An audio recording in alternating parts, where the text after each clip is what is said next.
Hi, I'm Jennifer Taylor with Jen Taylor Play Therapy Services, and today I'd like to give you some tips on how to review report cards with your children. So my first tip really comes from the idea that we want to know how your kids feel about their report cards, and you can usually gauge that without even looking at it. So when kids typically come to me and say, here's my report card, do you want to see it?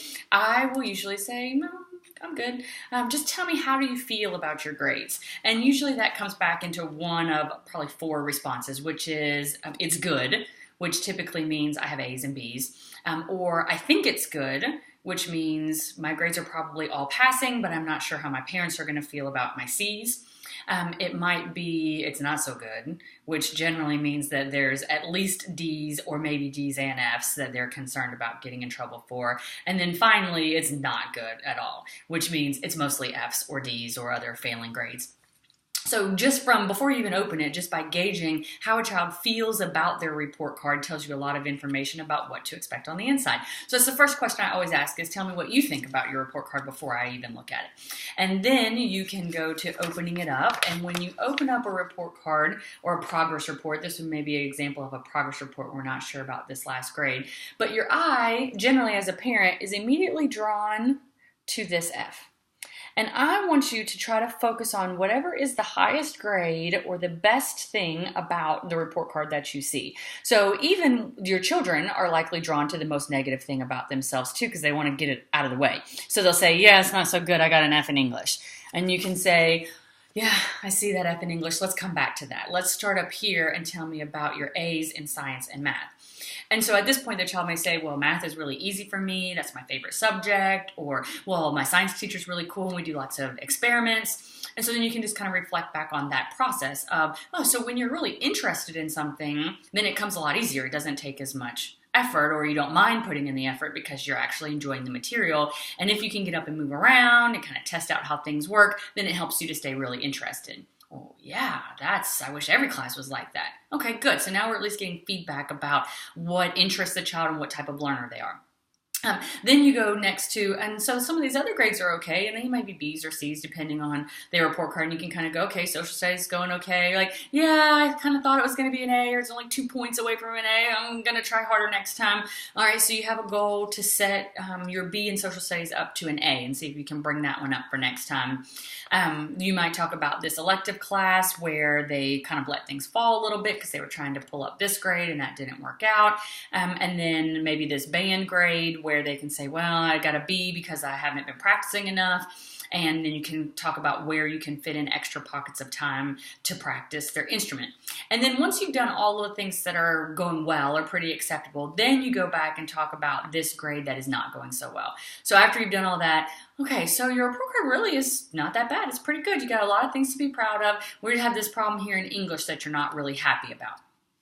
Tell me what's going on in English. And then here is where the child may say, I'm not turning in my work, or I'm forgetting to write down my homework, or I'm doing really badly on tests, or a combination of all of those things, probably if it's an F. But they can kind of talk about that. They might not like that teacher. There might be somebody in their class that kind of is distracting there. So they're going to have some ideas about what's going on in this class.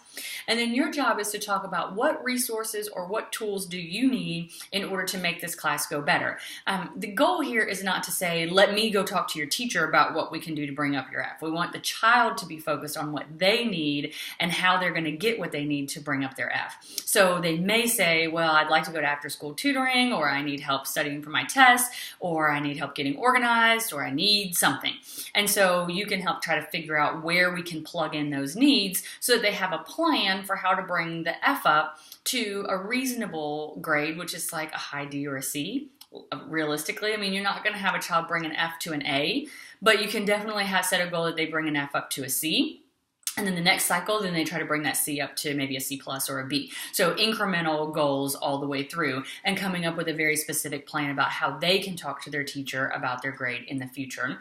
And then you can even say, all right, so this report card is okay. Obviously, we have a problem in English, and so here's what we're going to do about that. Here's the things that are going well with your report card. Now, what is it that you'd like to see next time? And they may say, well, I really would like to be on AB Honor Roll, or I really just care about English. I just don't want another F. I hate to see that.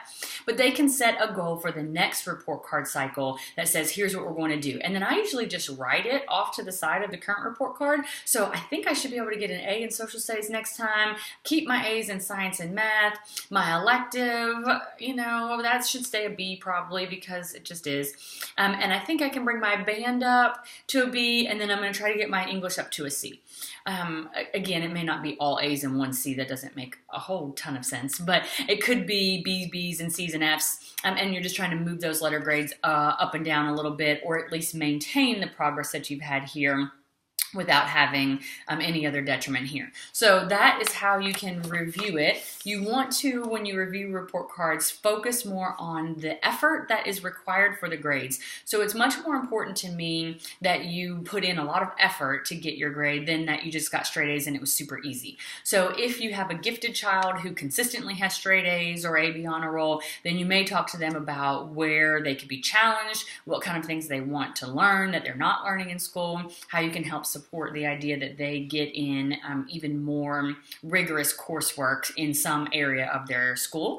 And if you have kids who are struggling a lot and who have a lot of bad grades, then you can talk about how we can set some of those smaller goals to say, okay, next time we may still not have A/B honor roll, but if we have 5 C's and 2 D's, then that's significant improvement from where we started last time with 7 F's. And so that's our goal, is really just to get to passing D's.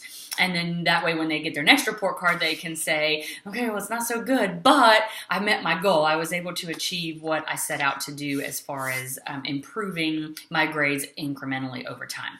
So the effort that they put in to the work that's required is more important. And their enthusiasm overall for school is what's going to set them up for long-term success. So if school is a dreaded task and it's something that they constantly feel embarrassed about or overwhelmed with, then report cards days are definitely depressing and just not fun. But if it is something that they really feel like they are making progress for and that they're getting credit for their effort and they're being rewarded in some small way, not with money or toys or prizes, but with the feeling of pride and ownership over being able to say, look, I did it, and having you go, wow, that's amazing. That feeling of reward that comes from hard work paying off is really what's going to create the enthusiasm for lifelong learning and help your child be set up for success throughout all aspects of life.